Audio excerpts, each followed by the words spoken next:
Okay, so this is second installment of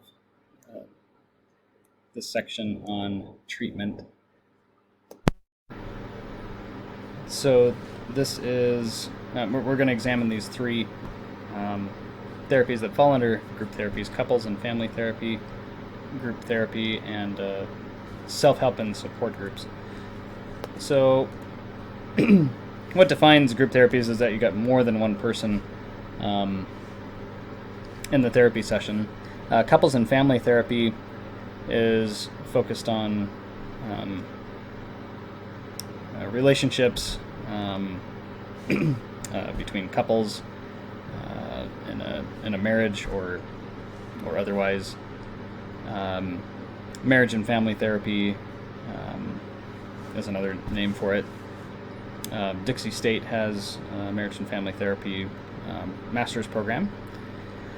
So this is not really focused on treating individual psychological disorders, but more focusing on resolving problems with a relationship. So it's focusing on changes in both partners. Family therapy could be a whole group, a whole family that attends, and looking at is focused on improving relationships in the family as a whole. This has been shown to be especially effective in helping adolescents. Group therapy isn't really focused on relationships between people, but is just another way in which a therapist can treat individuals that happen to be meeting together as a group. So this isn't a family coming together, but these are just individuals who may not know each other at first, all attend the session at the same time, and a group discussion is then facilitated by a therapist. This is often as effective as individual therapy. There are some advantages and disadvantages that I'll show next. So it can be advantageous because sometimes it's helpful to hear other people's experiences, as they may be dealing with similar challenges and have ideas of how to overcome them. It can be helpful to see what appropriate behavior looks like, what success looks like in another individual.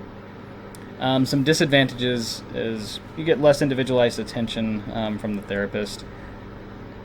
It's difficult to tailor treatment so that it can be applicable to everybody. Kind of have a one-room schoolhouse issue. And sometimes you can have one or more members that can dominate the group discussions and disrupt the process. Another advantage is often this is cheaper. You just have the bill may be somewhat divided up between multiple people. It's more efficient. Self-help and support groups, these are not facilitated by licensed therapists. These are typically free and no cost, and they exist for just about every psychological disorder. Alcoholics Anonymous is the most well-known. These are often effective as well. At least evidence suggests that AA is more effective. In alcoholics who are in AA are more likely to be able to quit than those who aren't. But there are cases in which this can even be harmful. If you have a moderate severity level disorder, if you're exposed to more severe cases of your disorder, it may lead to oversensitization and make you notice problems that maybe you didn't notice before and cause undue distress. All right, that's the end of this.